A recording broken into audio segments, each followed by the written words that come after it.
사랑하는 믿음의 가족들, 혹시 이런 경험 있으십니까? 밤에 잠자리에 들면서도 마음이 편치 않고 내일 일이 걱정되어 잠을 이루지 못하신 적이 있으실 겁니다. 아무리 열심히 살아도 늘 무언가가 부족하다는 생각이 들고 미래에 대한 불안감이 마음을 짓누르는 그런 순간들 말입니다. 건강이 염려되고 경제적인 문제가 걱정되고 자녀들의 앞길이 막막하게 느껴지고 나이가 들수록 외로움과 두려움이 더 커지는 것 같은 그런 현실 속에서 살아가고 계시는 것은 아닙니까? 그런데 오늘 여러분께 놀라운 소식을 전해드리고 싶습니다. 성경에는 이런 모든 염려와 걱정, 두려움과 불안을 완전히 사라지게 만드는 특별한 말씀이 있습니다. 바로 시편 23편입니다. 이 짧은 6절의 말씀 속에는 우리 인생의 모든 문제를 해결하는 놀라운 능력이 담겨 있습니다. 실제로 많은 성도들이 매일 이 말씀을 붙들고 고백하면서 상상할 수 없는 기적을 경험하고 있습니다. 오늘은 시편 23편을 매일 붙들면 나타나는 세 가지 놀라운 기적에 대해서 함께 나누어 볼 텐데요. 본론으로 들어가기 전에 구독과 좋아요 꾹 눌러주시면 사역에 큰 힘이 됩니다. 세 가지 놀라운 기적 중에 첫 번째는 부족함이 완전히 사라지는 기적입니다. 두 번째는 마음에 참된 평안과 쉼이 임하는 기적입니다. 세 번째는 어떤 두려움도 이기는 담대한 믿음이 생기는 기적입니다. 이 세 가지 기적이 여러분의 삶에도 나타날 수 있습니다. 지금부터 자세히 말씀드리겠습니다. 먼저 첫 번째로 나타나는 기적은 부족함이 완전히 사라지는 놀라운 변화입니다. 시편 23편 1절에서 다윗은 이렇게 고백했습니다. 여호와는 나의 목자시니 내게 부족함이 없으리로다. 이 한 구절의 말씀이 우리 인생에 가져다 주는 변화는 정말 놀랍습니다. 우리는 살아가면서 늘 무언가가 부족하다고 느끼며 살아갑니다. 돈이 부족하고 건강이 부족하고 사랑이 부족하고 시간이 부족하고 능력이 부족하다고 생각합니다. 심지어 믿음이 부족하고 기도가 부족하고 봉사가 부족하다고 자책하기도 합니다. 이런 부족함의 의식이 우리 마음을 괴롭히고 평안을 빼앗아갑니다. 그런데 다윗은 전혀 다른 고백을 했습니다. 내게 부족함이 없다는 것입니다. 이것이 어떻게 가능할까요? 다윗이 세상에서 가장 부자였기 때문일까요? 아닙니다. 다윗이 모든 것을 다 가지고 있었기 때문일까요? 그것도 아닙니다. 다윗이 이런 고백을 할 수 있었던 이유는 바로 여호와가 나의 목자라는 확신 때문이었습니다. 목자가 양을 돌보는 모습을 한번 생각해 보십시오. 목자는 양들이 무엇을 필요로 하는지 정확히 알고 있습니다. 언제 풀을 뜯어야 하는지, 언제 물을 마셔야 하는지, 언제 쉬어야 하는지를 모두 알고 있습니다. 양들은 걱정할 필요가 없습니다. 목자가 모든 것을 준비해 놓았기 때문입니다. 더 놀라운 것은 목자가 양들보다 먼저 위험을 감지한다는 것입니다. 늑대가 나타나기 전에 미리 알아차리고 비가 오기 전에 미리 피할 곳을 찾아둡니다. 양들이 미처 깨닫지 못하는 사이에도 목자의 보호하심은 이미 시작되어 있습니다. 하나님께서도 바로 그런 목자가 되어 주십니다. 우리가 무엇을 필요로 하는지, 언제 그것이 필요한지를 미리 아시고 준비해 두십니다.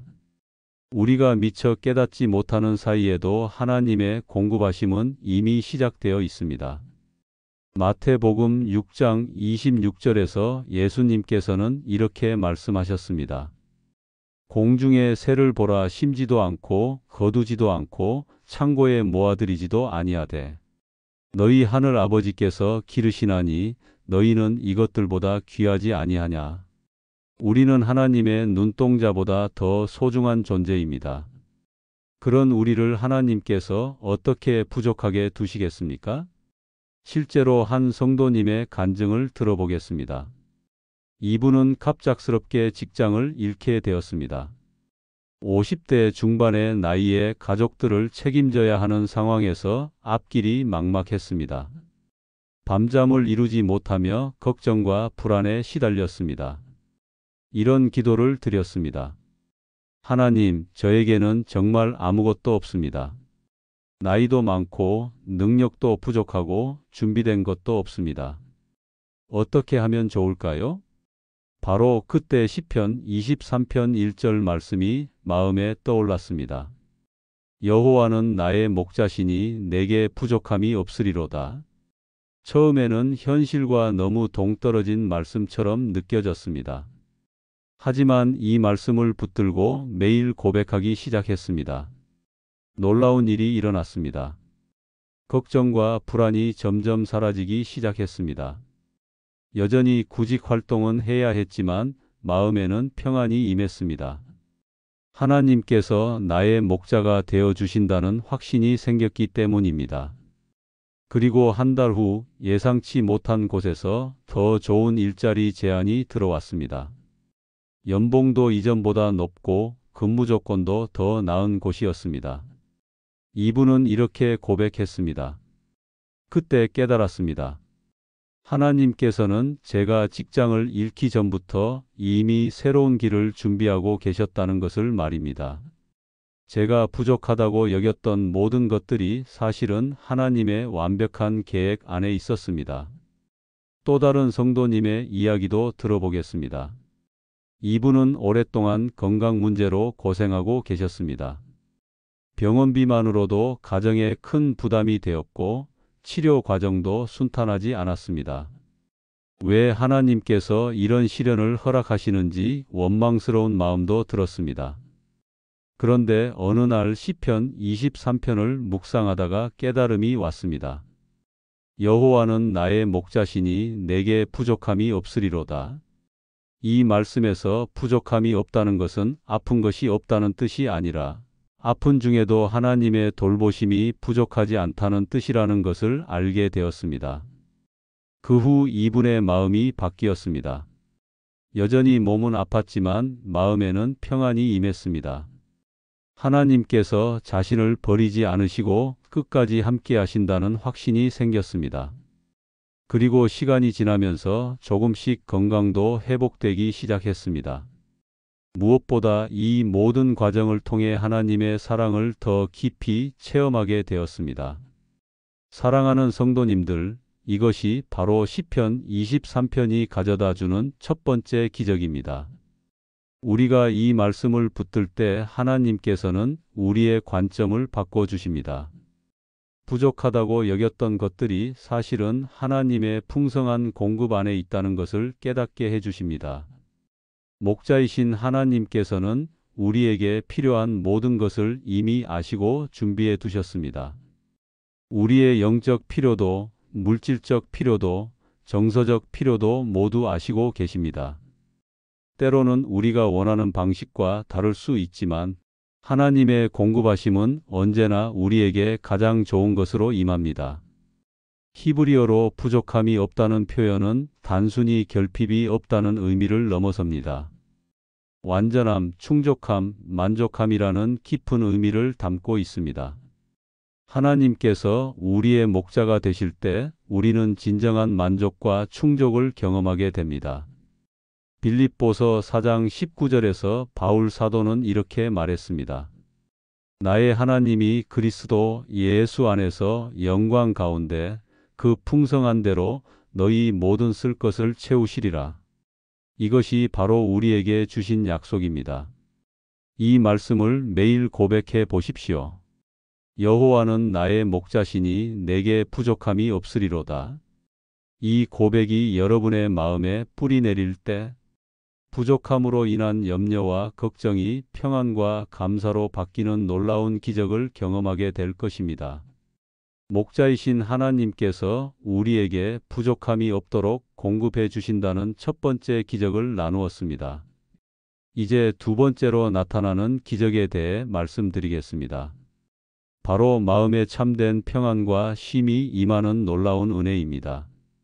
시편 23편 2절과 3절에서 다윗은 이렇게 고백했습니다. 그가 나를 푸른 풀밭에 누이시며 쉴만한 물가로 인도하시는도다. 내 영혼을 소생시키시고 자기 이름을 위하여 의의 길로 인도하시는도다. 사랑하는 성도님들, 요즘 세상을 살아가면서 진정한 쉼을 누려본 적이 언제였습니까? 몸은 누워 있어도 마음은 여전히 분주하고 잠자리에 들어도 머릿속에는 온갖 걱정이 맴도는 그런 경험해 보셨을 겁니다. 현대를 살아가는 우리에게 쉼이란 참으로 귀한 것이 되었습니다. 특히 우리 같은 신앙인들은 더욱 그렇습니다. 교회 일도 해야 하고 가정도 돌봐야 하고 직장 일도 감당해야 합니다. 기도도 해야 하고 말씀도 읽어야 하고 전도도 해야 한다는 부담감까지 더해집니다. 언제부턴가 신앙생활마저 또 하나의 짐이 되어버린 것은 아닌지 돌아보게 됩니다. 그런데 하나님께서는 이런 우리에게 진정한 쉼을 주시고 싶어 하십니다. 그가 나를 푸른 풀밭에 누이시며, 여기서 푸른 풀밭이라는 표현을 주목해 보십시오. 히브리어 원문에서 이 단어는 단순히 푸른 색깔을 의미하는 것이 아닙니다. 생명력이 넘치고 싱싱하고 풍성한 곳을 의미합니다. 광야에서 양을 치는 목자에게 푸른 풀밭을 찾는 것은 쉬운 일이 아니었습니다. 대부분의 땅은 메마르고 거칠었기 때문입니다. 그런 환경에서 푸른 풀밭을 찾아내는 것은 목자의 실력과 사랑을 보여주는 것이었습니다. 하나님께서도 마찬가지입니다. 이 메마른 세상에서 우리에게 진정한 쉼터를 마련해 주십니다. 그 쉼터는 단순히 몸을 눕히는 곳이 아닙니다. 영혼이 회복되고 생명력을 되찾는 곳입니다. 또한 쉴만한 물가로 인도하신다고 했습니다. 여기서 쉴만한 물이라는 표현도 깊은 의미가 있습니다. 히브리어로는 메누호트라고 하는데 이것은 고요하고 평안한 물을 의미합니다. 급류가 아니라 잔잔하고 깨끗한 물가를 뜻합니다. 양들은 급류에서는 물을 마실 수 없습니다. 물소리가 크면 놀라서 도망가고 물이 세차게 흐르면 위험하기 때문입니다. 목자는 반드시 양들이 안전하게 물을 마실 수 있는 고요한 물가를 찾아주어야 했습니다. 하나님께서도 우리에게 그런 쉼을 주십니다. 세상의 소음과 혼란에서 벗어나 고요한 곳에서 영혼의 갈증을 해소할 수 있도록 인도해 주십니다. 그 고요한 물가에서 우리는 하나님의 음성을 듣고 평안을 얻고 새 힘을 얻게 됩니다. 실제로 한 성도님의 경험을 나누어 보겠습니다. 이분은 수년간 극심한 스트레스와 우울감에 시달리고 계셨습니다. 일도 잘 안 되고 가정도 평안하지 않고 건강마저 나빠졌습니다. 교회에 나와서도 마음이 무겁고 기쁨이 없었습니다. 어느 날 새벽 기도회에서 시편 23편을 묵상하게 되었습니다. 그가 나를 푸른 풀밭에 누이시며 쉴만한 물가로 인도하시는도다. 이 말씀을 읽는데 갑자기 눈물이 쏟아져 나왔습니다. 그분은 이렇게 고백했습니다. 그동안 저는 쉬는 방법을 몰랐던 것 같습니다. 항상 무언가를 해야 한다는 강박에 시달렸고 가만히 있으면 불안했습니다. 심지어 기도할 때도 뭔가 열심히 해야 된다는 생각으로 가득했습니다. 그런데 이 말씀을 통해 깨달았습니다. 하나님께서는 제가 애쓰고 노력하는 것보다 먼저 저를 쉴 수 있는 곳으로 인도하고 싶어 하신다는 것을 말입니다. 그날부터 기도의 자세가 바뀌었습니다. 무언가를 강구하기 전에 먼저 하나님 앞에서 마음을 내려놓는 시간을 가지기 시작했습니다. 그가 나를 푸른 풀밭에 누이시며 쉴만한 물가로 인도하시는도다. 이 말씀을 반복해서 묵상하며 하나님의 품에서 쉬는 연습을 했습니다. 놀라운 변화가 일어났습니다. 마음에 평안이 찾아왔고 잠도 깊이 잘 수 있게 되었습니다. 일상의 스트레스는 여전했지만 그것에 압도당하지 않게 되었습니다. 무엇보다 하나님과의 관계가 회복되면서 신앙의 기쁨을 다시 맛보게 되었습니다. 내 영혼을 소생시키시고, 바로 이 말씀이 현실이 된 것입니다. 소생시킨다는 히브리어 단어는 돌이킨다, 회복시킨다는 의미입니다. 죽어가던 것을 다시 살려내시는 하나님의 능력을 보여주는 표현입니다. 또 다른 성도님의 간증도 들어보겠습니다. 이분은 오랫동안 교회 봉사에만 매달려 있었습니다. 주일에는 주일학교 교사로, 평일에는 각종 모임의 리더로 활동했습니다. 겉보기에는 열심히 신앙생활을 하는 것 같았지만 속으로는 점점 지쳐갔습니다. 어느 날 몸이 아파서 모든 봉사를 쉬게 되었습니다. 처음에는 죄책감이 들었습니다. 하나님 일을 하지 않는 것 같아서 불안했습니다. 그런데 시간이 지나면서 오히려 마음에 평안이 찾아왔습니다. 그때 시편 23편 말씀이 마음에 와닿았습니다. 그가 나를 푸른 풀밭에 누이시며, 하나님께서는 제가 쉬기를 원하셨구나 하는 깨달음이 왔습니다. 그동안 열심히 봉사한다고 생각했지만 사실은 하나님보다 사람들의 시선을 더 의식하고 있었던 것 같습니다. 그분은 그 쉼의 기간 동안 하나님과의 개인적인 관계를 회복했습니다. 말씀을 천천히 묵상하고 조용히 기도하며 하나님의 사랑을 새롭게 경험했습니다. 그리고 건강이 회복된 후에는 이전과는 다른 마음으로 봉사에 임하게 되었습니다. 자기 이름을 위하여 의의 길로 인도하시는도다. 하나님께서 우리를 쉬게 하시는 목적이 여기에 나와 있습니다. 단순히 피곤해서 쉬게 하시는 것이 아닙니다. 올바른 길로 인도하시기 위해서입니다. 우리가 진정한 쉼을 경험할 때 비로소 하나님의 뜻을 분별할 수 있게 됩니다. 바쁘고 복잡한 마음으로는 하나님의 음성을 듣기 어렵습니다. 하지만 고요한 마음으로 하나님 앞에 나아갈 때 주님께서 가야 할 길을 보여주십니다. 마태복음 11장 28절에서 예수님께서도 제자들에게 이렇게 말씀하셨습니다. 수고하고 무거운 짐 진 자들아, 다 내게로 오라. 내가 너희를 쉬게 하리라. 이것이 바로 시편 23편이 약속하는 두 번째 기적입니다. 이사야 30장 15절에서도 이렇게 말씀하고 있습니다. 주 여호와 이스라엘의 거룩하신 이가 이와 같이 말씀하시되, 너희가 돌이켜 안연히 처하여야 구원을 얻을 것이요 잠잠하고 신뢰하여야 힘을 얻을 것이거늘. 참된 쉼은 단순히 몸을 쉬게 하는 것이 아니라 영혼을 회복시키는 것입니다. 하나님과의 관계를 회복하고 말씀 안에서 새 힘을 얻는 것입니다. 여러분도 오늘부터 이 말씀을 붙들어 보십시오. 그가 나를 푸른 풀밭에 누이시며 쉴만한 물가로 인도하시는도다. 하나님께서 여러분을 참된 쉼으로 인도하시는 놀라운 은혜를 경험하게 될 것입니다.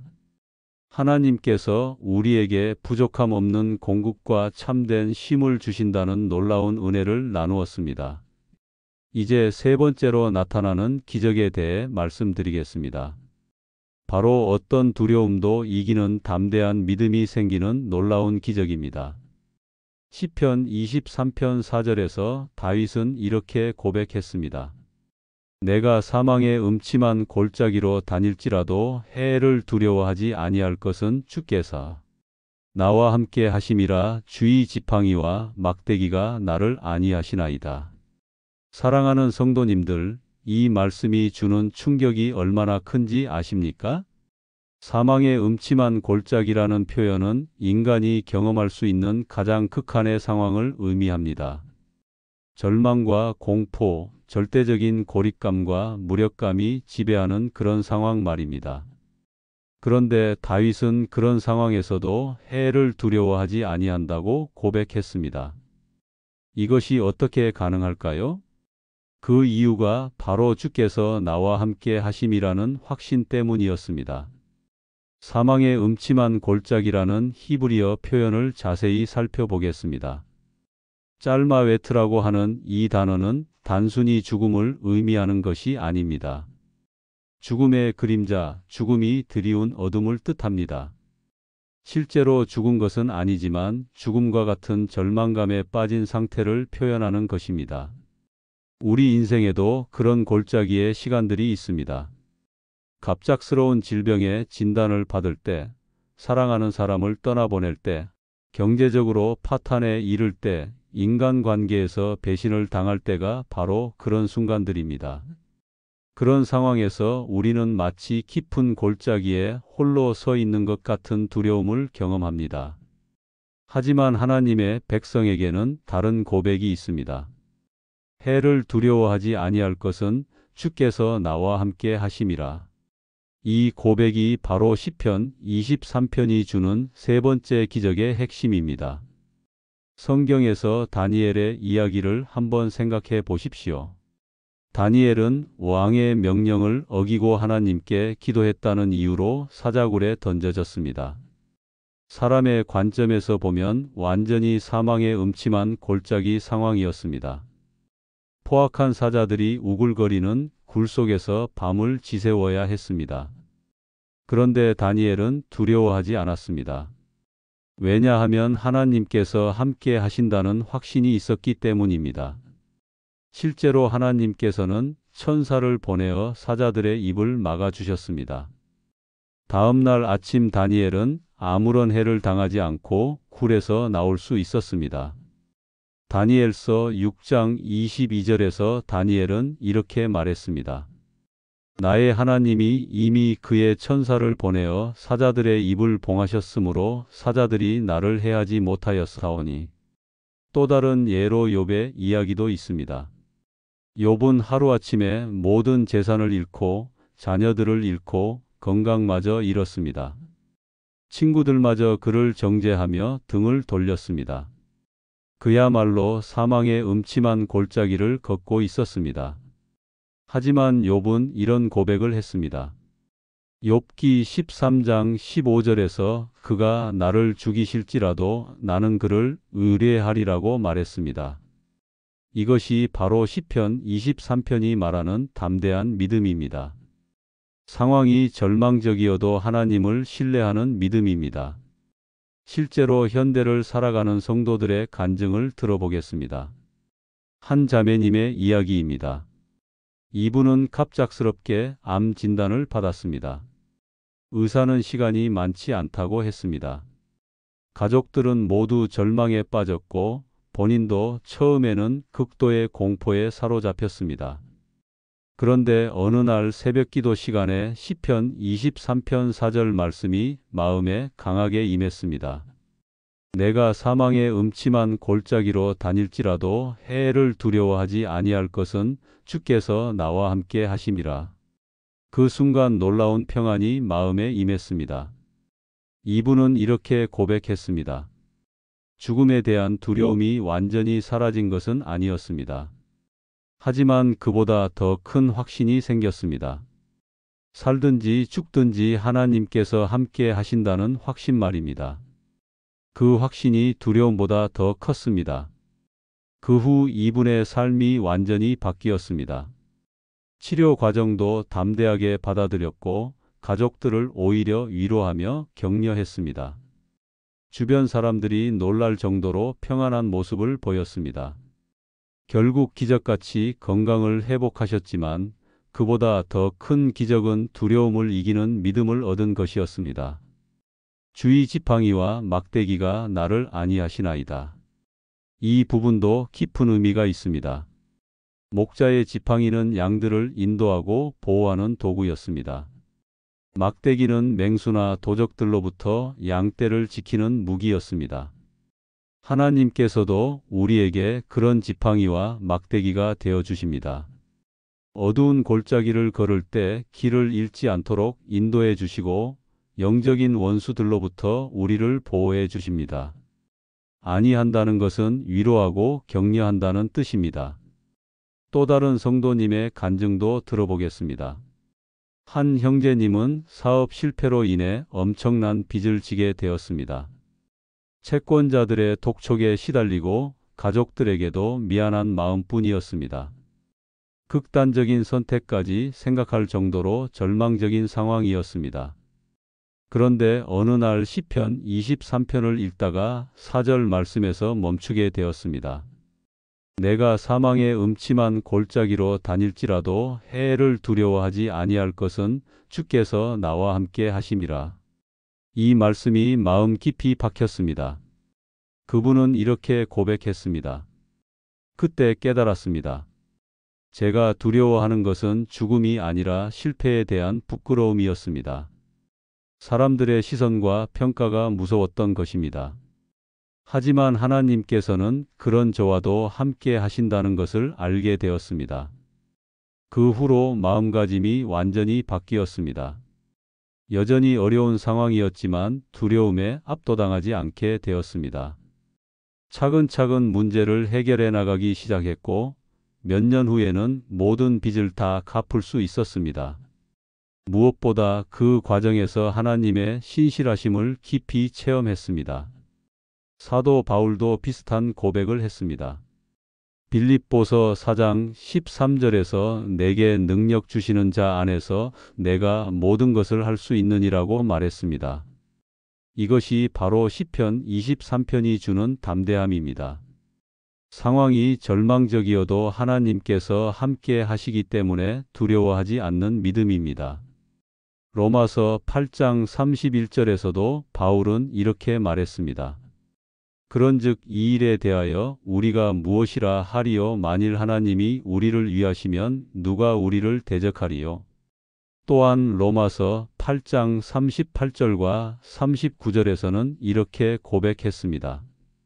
내가 확신하노니 사망이나 생명이나 천사들이나 권세자들이나 현재 일이나 장래 일이나 능력이나 높음이나 깊음이나 다른 어떤 피조물이라도 우리를 우리 주 그리스도 예수 안에 있는 하나님의 사랑에서 능히 끊을 수 없으리라.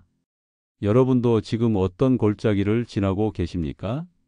질병의 골짜기일 수도 있고 경제적 어려움의 골짜기일 수도 있고 인간관계의 골짜기일 수도 있습니다. 어떤 골짜기든 상관없습니다. 시편 23편 4절 말씀을 붙들어 보십시오. 내가 사망의 음침한 골짜기로 다닐지라도 해를 두려워하지 아니할 것은 주께서 나와 함께 하심이라. 이 말씀이 여러분의 마음에 뿌리 내릴 때 어떤 상황에서도 두려워하지 않는 담대한 믿음이 생길 것입니다. 하나님께서는 여러분을 홀로 두지 않으십니다. 가장 어둡고 절망적인 순간에도 함께 걸어가 주십니다. 이것이 바로 시편 23편이 약속하는 세 번째 놀라운 기적입니다. 지금까지 시편 23편이 가져다주는 세 가지 놀라운 기적을 함께 나누었습니다. 부족함이 사라지는 변화, 참된 쉼을 얻는 은혜, 그리고 두려움이 사라지는 담대한 믿음이었습니다. 이제 시편 23편의 마지막 부분을 통해 하나님께서 우리에게 주시는 완전한 축복에 대해 말씀드리겠습니다.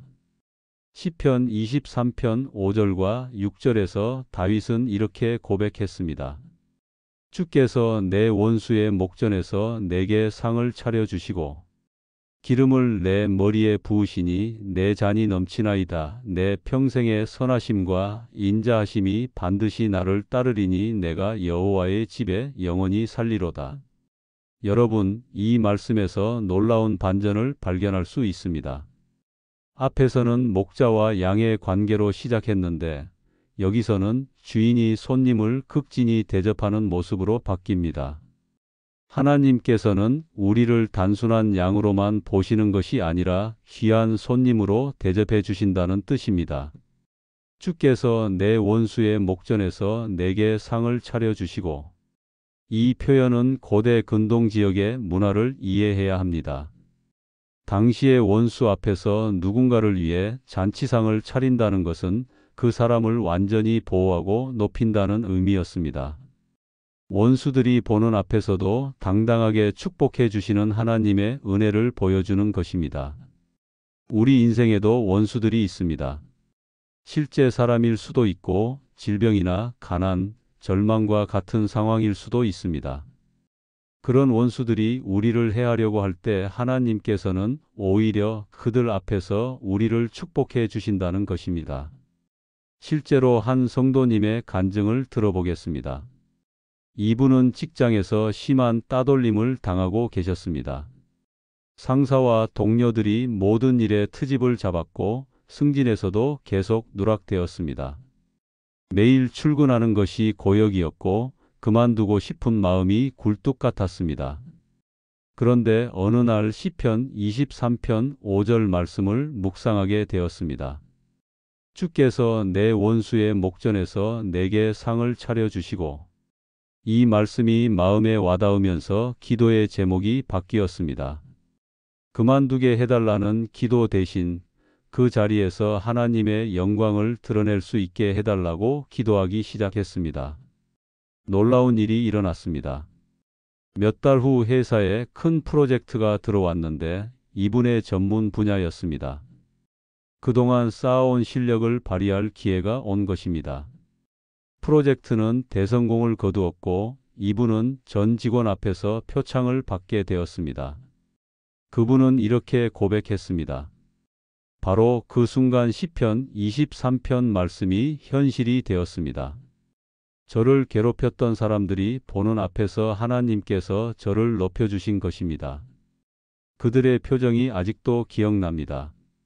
하나님께서 정말로 제 편이 되어 주셨다는 것을 모든 사람이 보게 되었습니다. 기름을 내 머리에 부으시니 내 잔이 넘치나이다. 기름을 머리에 붓는 것은 고대 근동에서 최고의 환대를 의미했습니다. 왕이나 제사장을 세울 때 기름을 부었듯이 하나님께서는 우리를 왕같은 제사장으로 대우해 주신다는 뜻입니다. 베드로전서 2장 9절에서도 그러나 너희는 택하신 족속이요 왕같은 제사장들이요 거룩한 나라요 그의 소유가 된 백성이라고 말씀하고 있습니다. 내 잔이 넘친다는 표현도 놀랍습니다. 단순히 필요를 채워주시는 것이 아니라 넘칠 정도로 풍성하게 주신다는 의미입니다.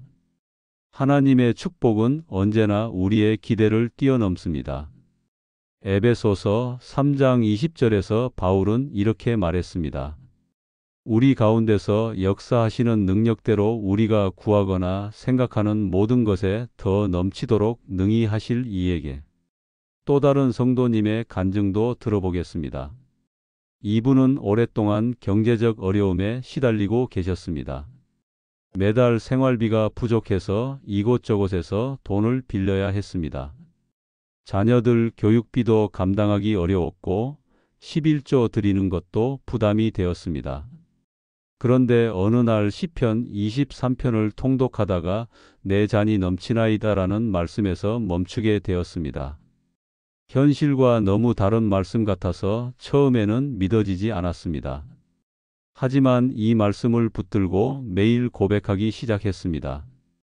그분은 말씀에 대한 자세를 바꾸기로 했습니다. 부족하다고 불평하는 대신 지금 있는 것에 감사하기 시작했습니다. 작은 수입이지만 그것도 하나님의 은혜라고 고백했습니다.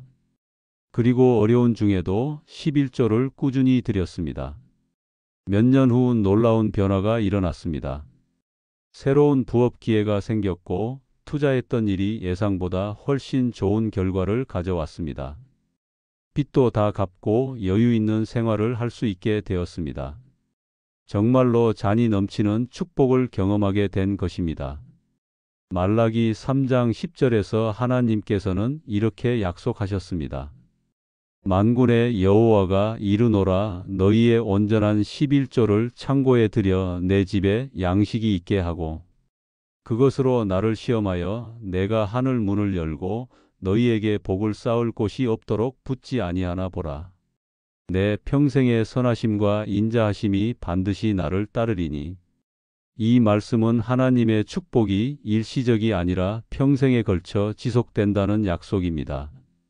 선하심과 인자하심이 나를 따른다는 표현은 히브리어로 추격한다는 의미입니다. 마치 경찰이 도둑을 추격하듯이 하나님의 사랑이 우리를 끈질기게 따라온다는 뜻입니다. 우리가 하나님을 찾아가는 것이 아니라 하나님께서 먼저 우리를 찾아오십니다. 우리가 실수하고 넘어져도 하나님의 사랑은 포기하지 않고 계속 따라옵니다. 이것이 바로 하나님의 언약적 사랑입니다. 한 목사님의 간증을 들어보겠습니다. 이분은 젊은 시절 하나님을 떠나 방탕한 생활을 했습니다. 술과 도박에 빠져 가정도 파탄나고 사업도 망했습니다. 교회도 나가지 않았고 기도도 하지 않았습니다. 그런데 그 절망적인 시간에도 계속 마음에 떠오르는 말씀이 있었습니다. 바로 시편 23편이었습니다. 어릴 때 어머니가 가르쳐 주신 이 말씀이 계속 생각났습니다. 특히 선하심과 인자하심이 반드시 나를 따르리니라는 구절이 자꾸 떠올랐습니다. 그분은 이렇게 고백했습니다. 그때 깨달았습니다. 제가 하나님을 버렸지만 하나님은 저를 버리지 않으셨다는 것을 말입니다. 제가 아무리 멀리 도망가도 하나님의 사랑은 저를 포기하지 않고 따라오고 있었습니다. 그 사랑에 감동되어 하나님께 돌아올 수 있었습니다. 시편 139편 7절과 8절에서 시편 기자는 이렇게 노래했습니다. 내가 주의 영을 떠나 어디로 가리요? 주의 앞에서 어디로 피하리요? 내가 하늘에 올라갈지라도 거기 계시며 수월에 내 자리를 펼지라도 거기 계시나이다. 내가 여호와의 집에 영원히 살리로다. 시편 23편의 마지막 절입니다. 여호와의 집은 단순히 성전을 의미하는 것이 아닙니다. 하나님의 임재 가운데 하나님과의 관계 속에서 영원히 거하는 것을 의미합니다. 우리의 최종 목적지는 이 세상의 성공이나 행복이 아닙니다. 하나님과 영원히 함께하는 것입니다. 그 영원한 관계 속에서 완전한 평안과 기쁨을 누리는 것입니다. 요한복음 14장 2절과 3절에서 예수님께서는 이렇게 약속하셨습니다. 내 아버지 집에 거할 곳이 많도다. 그렇지 않으면 너희에게 일렀으리라. 내가 너희를 위하여 거처를 예비하러 가노니 가서 너희를 위하여 거처를 예비하면 내가 다시 와서 너희를 내게로 영접하여 나 있는 곳에 너희도 있게 하리라. 이것이 바로 시편 23편이 약속하는 완전한 축복입니다. 현재 필요를 채워주실 뿐만 아니라 영원한 미래까지 보장해 주시는 하나님의 은혜입니다. 여러분, 지금까지 시편 23편의 놀라운 약속들을 함께 나누었습니다. 부족함이 사라지는 기적, 참된 쉼을 얻는 은혜, 두려움이 사라지는 담대함, 그리고 넘치는 축복과 영원한 약속까지 말입니다. 이 모든 것이 단순한 이론이 아닙니다. 우리가 시편 23편을 붙들고 고백할 때 실제로 경험할 수 있는 하나님의 역사입니다. 오늘부터 이 말씀을 여러분의 고백으로 만들어 보십시오. 매일 아침 일어나서 이렇게 고백해 보십시오. 여호와는 나의 목자시니 내게 부족함이 없으리로다.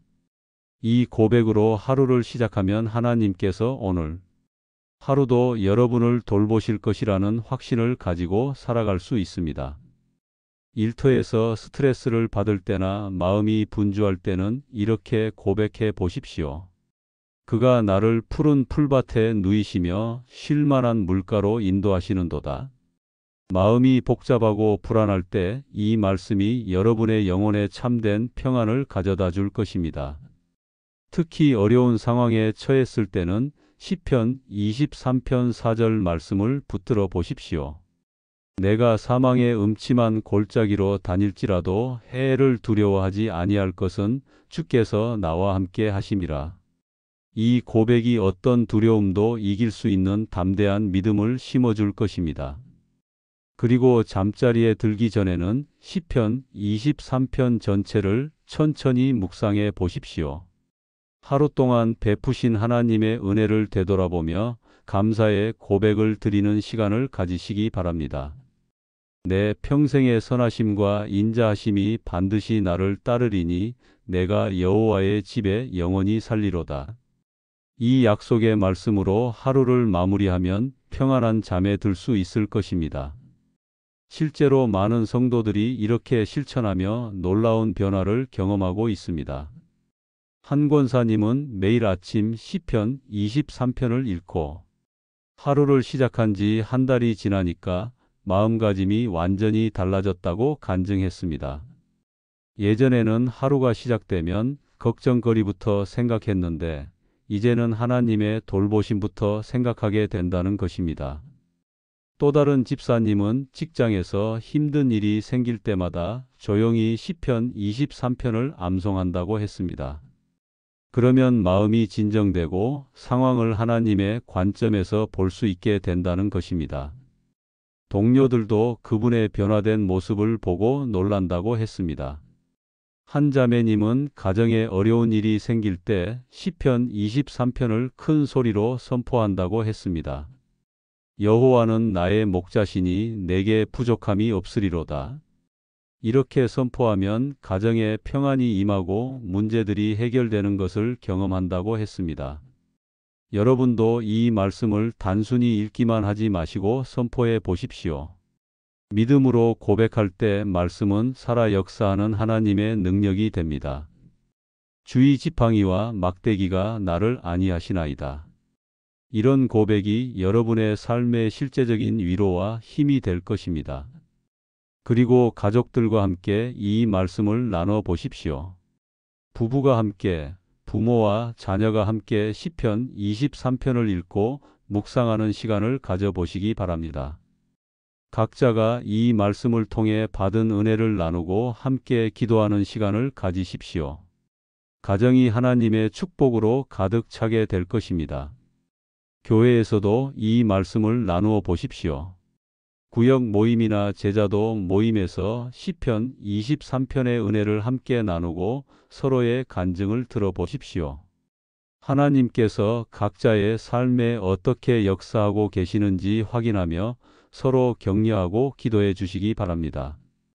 특히 어려움 가운데 있는 성도들에게 이 말씀을 전해 주십시오. 병상에 계신 분들, 경제적 어려움을 겪고 계신 분들, 가정 문제로 고생하고 계신 분들에게 시편 23편의 위로와 소망을 전해 주시기 바랍니다. 이 말씀이 그분들에게 실제적인 도움과 힘이 될 것입니다. 또한 이 말씀을 암송해 보시기 바랍니다. 시편 23편은 짧지만 강력한 말씀입니다. 외워서 언제든지 고백할 수 있게 되면 더욱 큰 유익을 얻을 수 있습니다. 급한 상황이나 위급한 순간에도 이 말씀이 여러분의 마음을 지켜줄 것입니다. 암송할 때는 단순히 글자만 외우지 마시고 의미를 새기며 외우십시오. 여호와는 나의 목자시니 내게 부족함이 없으리로다. 이 한 구절을 외울 때도 하나님께서 나의 목자가 되어 주신다는 감사함으로 부족함이 없다는 확신으로 외우시기 바랍니다. 그리고 이 말씀을 다른 사람들에게도 전해 주십시오. 믿지 않는 가족이나 친구들에게도 이 아름다운 말씀을 소개해 주시기 바랍니다. 복음 전도의 좋은 도구가 될 수 있습니다. 하나님의 사랑과 돌보심이 얼마나 세밀하고 완벽한지를 보여주는 말씀이기 때문입니다.